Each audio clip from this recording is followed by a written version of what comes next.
Very good o'clock to all the students. Today we are here to discuss chapter number 23, Mathematics Fundamental Concepts. Uh, Before discussing fundamental concepts, we should know what is geometry. So, geometry is a branch of mathematics and it is the study of the position, shape, size, and other properties of different figures. Basically, whatsoever figures we see, we identify, or we can measure are just because of geometry, which tells us about the position, the shape, size, and other properties by which we can identify all the shapes. Let us discuss some basic concepts of geometry by which all the figures and shapes can be identified easily. First of all, the basic unit of geometry is point. A point is a mark of position. A point is a locator, of a position. It has neither length nor width. It's just like a small dot made by a sharp pencil on a plain sheet of paper. Just like this. This locates a position. Just like point A, point B, point X. Now we move to line. A line has only length. It has neither width nor thickness. Basically, a line is a collection of so many points. A line is represented by a straight mark with two arrowheads, just like this, two arrowheads on both sides. This is because it shows that a line is endless in both the directions. It has no end point. The word line usually refers to a straight line, but there can be other types of lines also, just like this. This is a straight line, this is a curved line, this is also a curved line. And one more thing about line is that through one point we can draw as many as lines we want, but with two given points we can only draw a single line, and the line is written as the name of the line and a symbol of the line over the name. It can be read in both the ways, line AB or line BA. Some important things about line are the two arrows made on either sides of the line represents its endless extension, means it has unlimited length. It can be extended this side and also that side. Next thing is, a line may be straight curved, but when we say a line, it means a straight line. A line is a collection of so many points, infinite number of points in it. Now we'll move to ray. Ray is a line, that is a straight line, that starts from a given fixed point and moves in the same direction. See, the basic difference between line and ray is that line can extend in both directions, which means that it has no end point. But ray initiates from a point, which is its end point also, and it goes in one direction only. So, a ray has only one fixed point, which is also known as its initial point. You may say it end point or initial point. A ray extends indefinitely in only one direction, which means that a ray is different from a line in the way that it can go into one direction only. An unlimited number of rays can be drawn with the same initial point, just as line. Many lines can be drawn from one point. Similarly, many rays can be drawn from a given fixed point. And a ray is also a part of line. Now we'll move to line segment. A line segment is a part of a straight line. The adjoining figure shows line segment AB. See, the basic difference between line and line segment is that a line is a bigger part of which a smaller portion is line segment. Okay, it has two endpoints. A and B are its endpoint. It can neither extend in this direction nor in that direction. So a line segment is a part of line as well as of a ray. There can be a line segment in a ray also and in a line also. But it is only a part of line or a ray. It cannot be extended in any direction. It has a fixed length.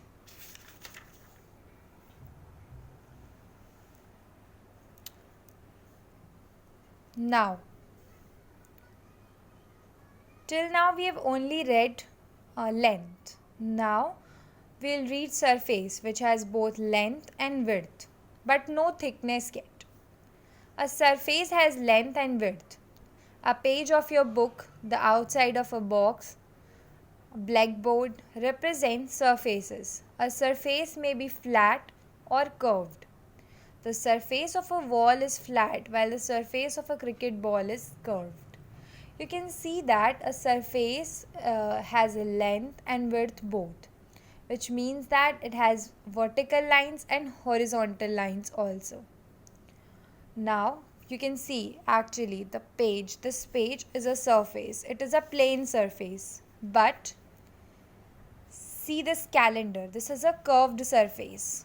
Or there can be many other curved surfaces you can see at your home, just like a cricket ball or a balan which is used in our kitchens. Now we'll move to plane. Plane is always a flat surface, whereas surface can be curved or flat, but plane is always flat, and a plane has length and width but no thickness. So basic difference between surface and plane is that surface can be curved but planes are always flat. Now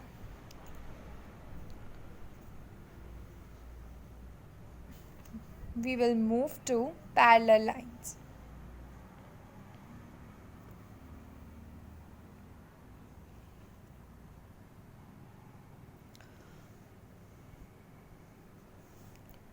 Two straight lines are said to be parallel to each other if they lie in the same plane and do not meet even when produced up to any extent on either side.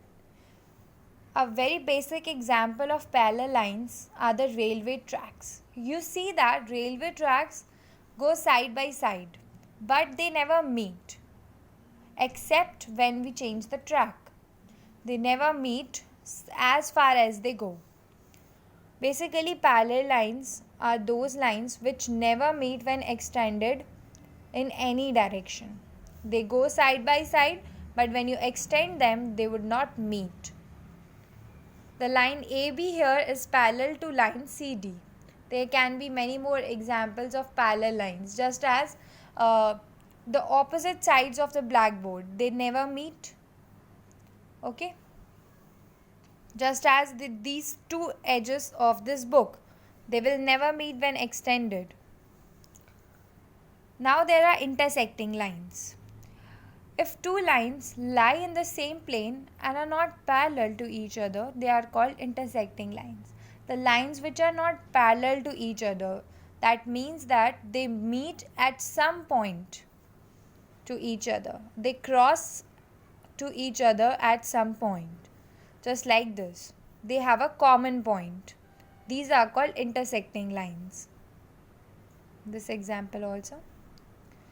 So the distance between two parallel lines is always the same, whereas the distance between two non-parallel lines keeps changing. Okay, this is the basic difference. The distance between these two lines will always remain constant. This distance will never change, but the distance between two non-parallel lines can change. Two different lines in a plane are either parallel or they intersect at only one point. In a plane, there can be so many lines. Here it is given that through any 2 points on a plane, one and only one line can be drawn, but an unlimited number of lines can be drawn through each point of the plane. So basically, there are so many lines in a plane. The definitions of parallel lines and intersecting lines are applicable only when the lines are in the same plane. That is, when the lines are coplanar.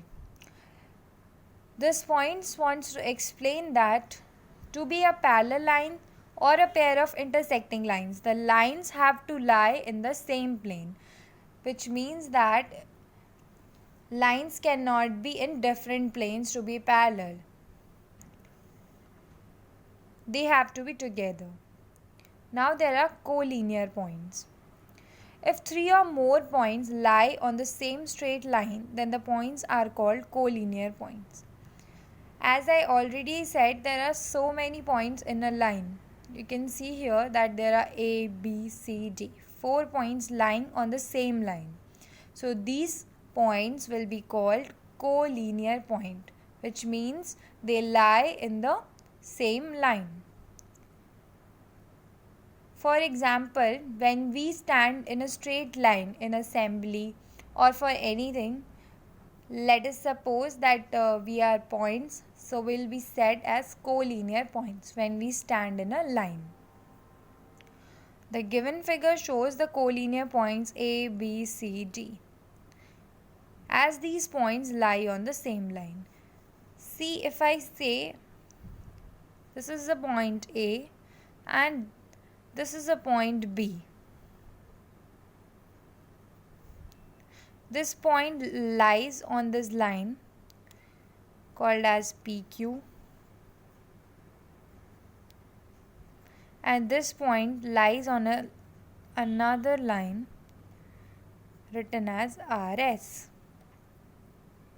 So these points cannot be called collinear because these lie on the other lines. They are not lying on the same line. So these are not the collinear points.